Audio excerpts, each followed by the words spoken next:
A shy cobbler's life explodes when a cursed sewing machine yanks him into his customer's wildest secrets. Ну иди сюда. Конечно, сейчас. Hey folks, Mahi here. Heads up, there are spoilers ahead, so grab your snacks and let's dive into today's story. The movie begins with Max Simkin. The guy is a hereditary shoemaker who inherited the shoe repair shop from his father and the latter from his father. And so, for generations, out on the street to get some air, Max meets a young couple. Since the guy has been working here for a long time, Max meets some of the locals, often after getting into a cab. The couple, Eve and Jimmy, Max's neighbor who has a barbershop next door, notices Max staring at the girl and wonders when the guy will finally find a date. Not really wanting to continue this conversation, Max goes on to work, where a girl comes to his salon collecting signatures from property owners to prevent development in the area. In Carmen's opinion, the developers can buy the property and then tear it all down to build up the neighborhood with luxury homes. After listening to the girl, Max wonders how much the businessman might give for his store. To convince Max to support her idea, Carmen takes the guy outside, showing the neighborhood, which may soon be gone. Persuading Max to sign the petition and inviting him to a meeting of like-minded people in the evening, Carmen hands Max a pamphlet urging him to save Mr. Solomon. The old man lives on Brand Street. He is left alone in a high-rise building, and the developers are trying in every way they can to kick the old man out so they can tear down the building. The next day, a guy comes into the shop polishing his shoes. Max notices an expensive watch on the client's hand. He doesn't miss a chance to brag that he has a whole collection of watches at home that are 3 times more expensive than these. After polishing, Leon hands Max the shoes that need to be repaired. The prerequisite is that Max must be finished by tonight. So, Leon promises to come by 6 p.m. to pick up the shoes. Max's sewing machine breaks down while resoling the soles, remembering that there is an ancient machine in the warehouse that was inherited from his father. Max goes there, continuing to fix Leon's shoes. It's 6 p.m. on the clock. Jimmy calls Max for a beer, but he can't leave because Leon is about to come in for his shoes as he sits waiting for a customer.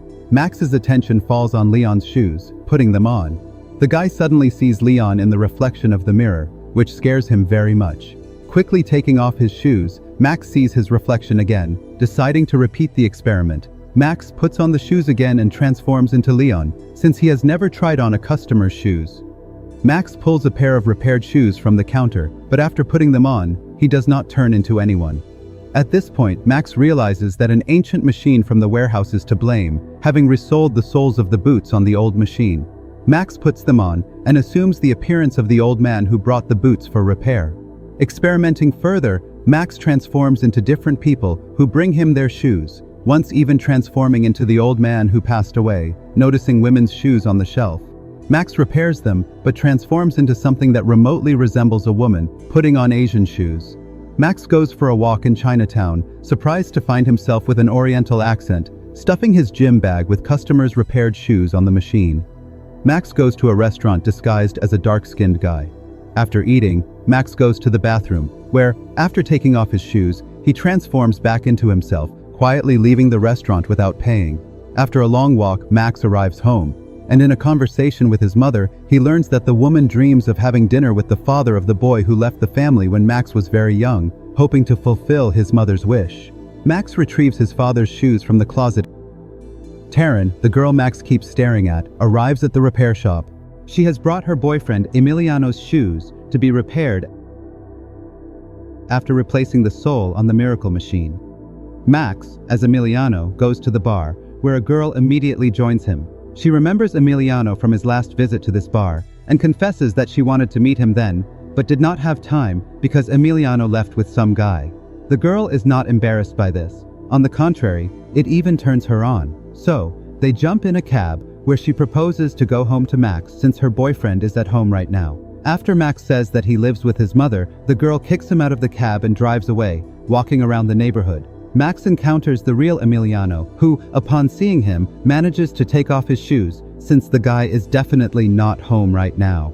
Max decides to visit his girlfriend, Taryn. Upon entering the apartment, Max discovers that the girl is now in the shower, where Taryn invites him, seeing her boyfriend. Taryn apologizes for the earlier scandal and then offers to join her. Max would love to, but taking off his clothes, the guy realizes that if he takes off his shoes, it will turn into a disaster. So, the guy runs away from the girl, who does not understand anything.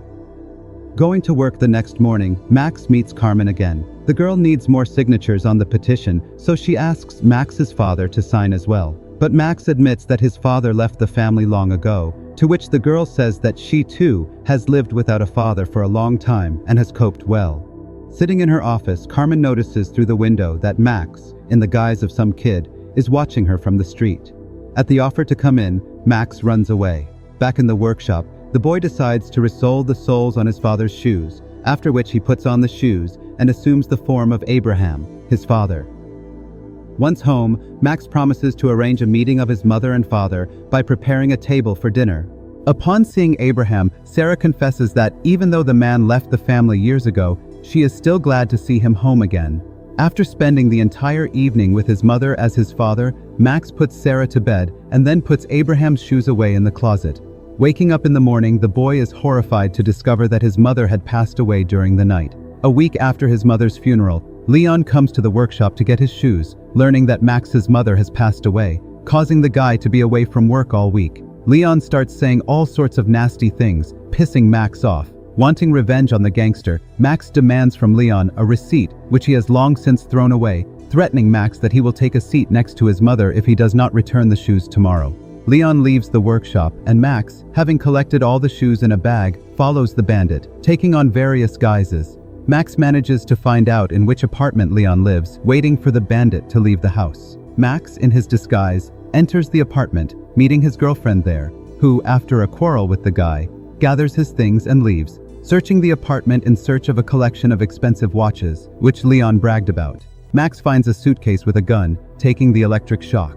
The guy decides to test it on himself, which causes him to pass out for several hours. Waking up and looking at the time, Max realizes that Leon will be back soon. So, he puts on his shoes but meets the bandit face to face on the way out, without thinking for long. Leon immediately pounces on Max, starting to strangle him. But the stun gun's blow changes everything.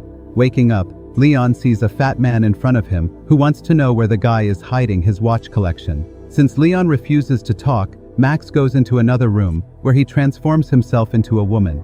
Upon seeing this miracle, Leon confesses where the stash is, back in the room. Max explains that he is about to knock Leon out with a stun gun, then untie him and leave. But at that moment, there is a knock at the apartment door. Behind the door are two of Leon's associates, with whom, according to Leon himself, he must go and get $15,000 after assuming Leon's persona. The guy goes with the thugs to Elaine Greenwald, stopping along the way at a hangar where Leon's men are going to deal with a guy named Ratface, who they caught stealing from them. Seeing a gun held to Patrick's head, Max orders his goons to let the guy go, taking his word that he won't steal from them again. At a meeting with Elaine Greenwald, a woman hands Max $50,000 for removing so-called trash from Grand Street, not understanding what it's about. Max takes the money. The guy returns to Leon's apartment, where he is already waiting for Max with a gun in his hand, having freed himself from the ropes. Leon starts beating Max, and to free himself, he takes off one of his shoes, which scares Leon. Recognizing the Cobbler, the gangster grabs the leg of the fleeing Max, trying to fight Leon off.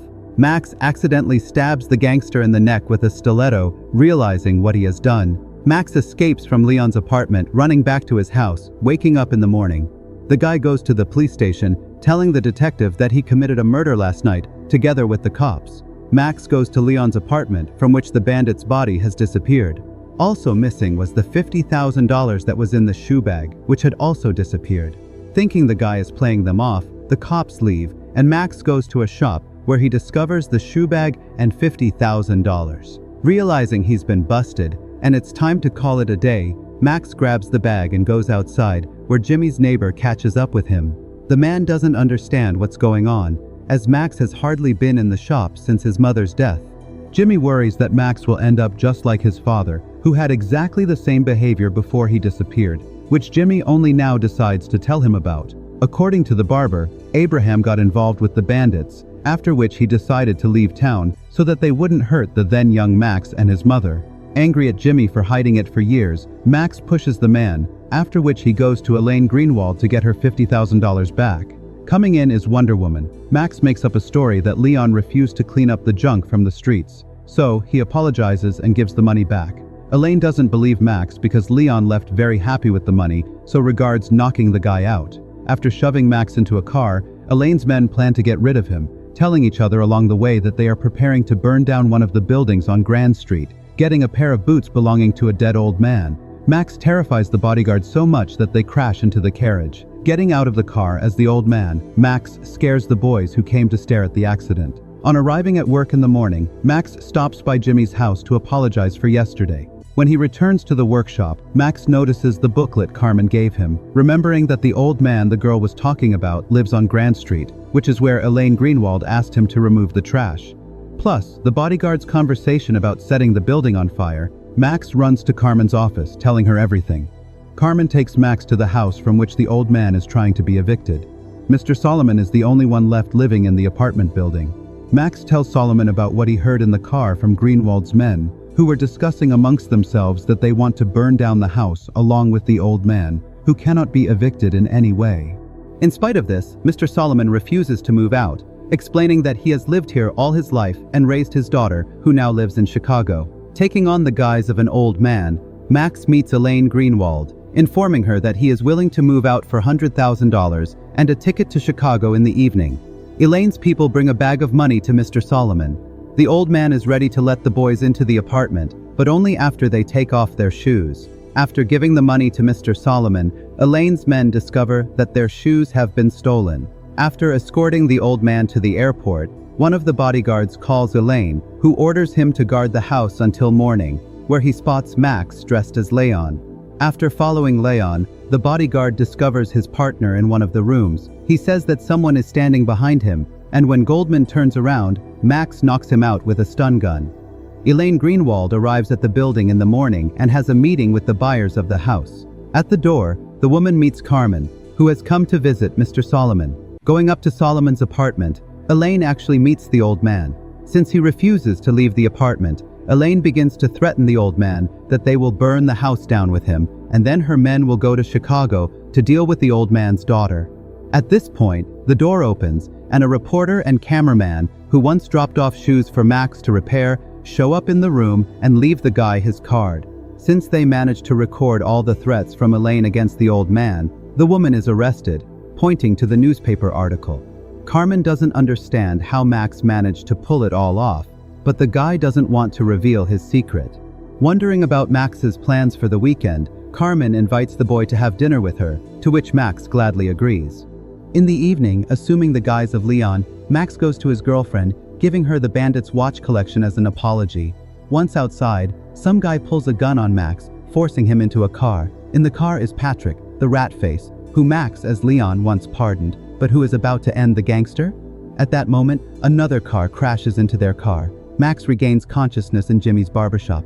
The man hands Max a glass of water and then offers to eat a pickle, explaining that you can't jump from one body to another like that, you have to eat sometimes. Max is surprised that Jimmy knows everything. The man confesses that it was he who removed Leon's body from the apartment and returned the bag of shoes and money to Max's workshop. For he is not just a hairdresser. Jimmy takes off his shoe, and Max finds his father Abraham in front of him. The man wants to show Max his inheritance, for which he takes the boy to the basement. There in the showcases are thousands of pairs of different shoes repaired on an old machine. The day is tough, so his father suggests that Max go home. When Max opens the door, he sees a luxury car with a personal driver in the underground garage. Abraham confesses that he built the garage himself when he bought the barbershop from the real Jimmy, who is now spoiling in the Caribbean. In general, according to Abraham, the Barbershop Alliance are the kindest people, not like the laundress, admitting that he and his son are not the only ones who can reincarnate into other people. That's where the movie ends. So, that's it. If you enjoyed this movie, share your thoughts in the comments section below, and don't forget to check out the recommended movie on your screen right now. Watch it and join Mahi's movie recaps.